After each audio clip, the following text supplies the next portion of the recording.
전 거래일 우리 시장은 양지수 모두 크게 내렸습니다. 9월 증시는 역사적으로 부진하다는 말이 맞는 건지 코스피 어렵게 올라선 2,600선마저 내줬습니다. 그러면서 9월의 마지막 거래일을 새드 엔딩으로 마무리했는데요. 과연 10월엔 반등할 수 있을까요? 중동발 리스크에 삼성전자, 반토막 보고서 등 시장에 부정적인 요인이 산적해 있어서 또 대응하기 까다로운 한 달이 될 것 같습니다. 전일장 복귀하면서 10월 시장 대응하시죠.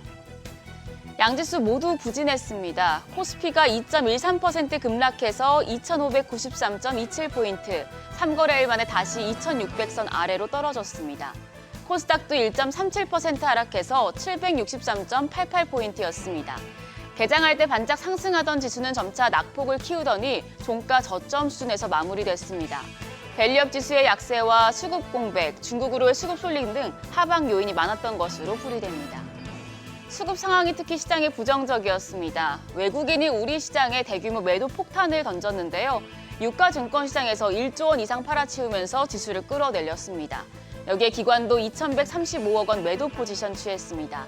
개인만 홀로 1조 1,892억 원 사들였지만 지수를 방어하기에는 역부족이었습니다.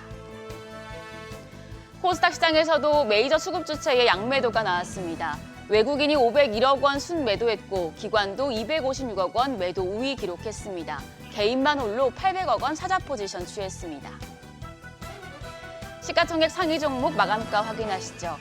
유가증권 시장 셀트리온이 소폭 오른 걸 제외하면 8개 종목이 퍼렇게 멍들었습니다. 특히 반도체 투톱의 낙폭이 컸는데요.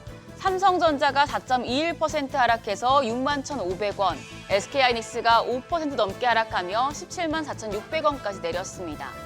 중국 당국이 자국 기업의 엔비디아의 AI 칩 사용 금지 명령을 내렸다는 소식이 반도체 투심에 부정적인 영향을 미쳤는데요. 간밤 미증시 필라델피아 반도체 지수를 비롯해서 반도체 주들이 또 약세를 보였기 때문에 오늘도 반도체 투톱 흐름은 다소 부진할 수 있겠습니다. 한편 현대차와 기아도 4% 넘게 하락했습니다. 환율 하락이 부정적인 영향을 미쳤고요. 그 외에 KB금융 3.46% 조정을 받았습니다. 코스닥 시장도 상황은 비슷했습니다. 리가켄바이오와 삼천당 제약을 상승했지만 나머지 8개 종목은 일제히 하락했습니다. 2차 전지주와 바이오주 모두 약했는데요. 에코프로비엠과 에코프로가 3%대 낙폭을 기록했고 엔캠은 10% 넘게 급락했습니다. 전환사채 발행을 통해 자금을 조달한다는 소식 때문이었고요. 그 외에 알테오젠과 HLB도 약세였고 클래시스와 휴젤이 2%에서 3%대 약세 흐름 보였습니다. 더불어서 리노공업도 5%대 조정을 받는 모습이었습니다. 환율은 크게 떨어졌습니다. 정기장 마감 시간 기준 달러 대비 원화 환율은 10원 80전 급락하면서 1,307원 80전의 거래를 마치며 9개월 만에 최저치를 기록했습니다. 위안화와 엔화 강세에 원화가 동조화되면서 그간 달러 대비 평가 절하됐던 아시아 통화 가치가 재조정받는 모습이었습니다. 이후에 환율은 1,300원대를 유지했었지만 중동 리스크가 불거지면서 다시 1,325원대까지 올랐습니다. 이란과 이스라엘 간 군사 충돌이 전면전으로 번질 수 있다는 공포감에 안전자산인 달러 가치가 껑충 뛴 영향인데요. 오늘 외환시장 상승 출발할 가능성이 높겠습니다. 시장이 보릿고개를 지나고 있습니다. 9월 증시를 힘들게 넘어왔더니 10월 시장도 만만치 않아 보입니다. 반도체 겨울론이 또다시 등장했습니다. 지난달 모건 스탠리에 이어서 이번에는 맥커리인데요. 맥커리가 삼성전자를 병약한 반도체 거인이라고 표현하면서 투자 의견을 중립으로 하향했습니다. 목표 주가도 종전 대비해서 약 50% 대거 하향한 64,000원을 제시했습니다. 메모리 다운사이클에 진입함에 따라서 실적 둔화가 예상된다는 이유에서입니다. 맥커리는 HBM3E를 통한 엔비디아 납품 지연이 큰 시장 기회를 잃게 될 것이라면서 향후 삼성전자의 주가가 주가 순자산 비율, PBR 한 배에 맞춰서 움직일 것이라고 봤는데요. 외국인의 반도체 매도세가 커지는 상황에서 이번에 나오는 맥커리의 삼성전자 보고서까지 반도체 투심을 더 악화시키지 않을까 우려되는 상황입니다. 다만 국내 증권가에서는 외국계 투자은행의 메모리 겨울론은 시기상조라는 입장입니다.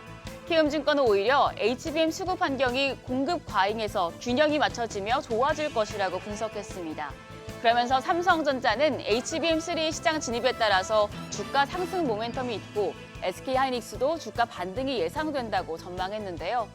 9월 반도체 수출까지 사상 최고치를 경신한 만큼 반도체 겨울 보고서에 너무 흔들리지 마시고 정확한 분석과 판단 후에 대응하시기 바랍니다. 마지막으로 오늘장에 영향을 줄 이슈들 체크하시죠. 오늘은 방산과 2차전지 관련 이벤트가 예정돼 있습니다. 중동의 지정학적인 리스크가 더욱 확대된 가운데 오늘 국제 방위산업 전시회가 열리는데요. 방산주 흐름 체크하시고요. 테슬라가 전분기 차량 인도량을 발표합니다.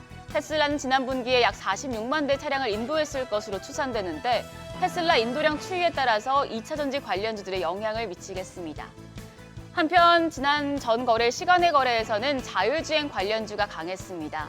테슬라 사이버 트럭이 출시 10개월 만에 완전 자율주행 FSD 소프트웨어를 사용할 수 있게 됐다는 소식 덕분인데요. 관련주들 오늘장에서도 강한 흐름 이어갈지 지켜보시죠. 10월의 첫 거래일 우리 시장 시작이 쉽지 않아 보입니다. 중동 전쟁 위감이 커지며 간밤 미증시 일제히 하락했는데요. 오늘 우리 시장에도 중동의 지정학적 리스크가 크게 작용할 것으로 예상됩니다. 중동 전쟁의 수혜주와 피해주 확인하시고 더불어서 흔들리고 있는 반도체줄 흐름도 체크하시길 바랍니다. 지금까지 어제장 오늘장이었습니다.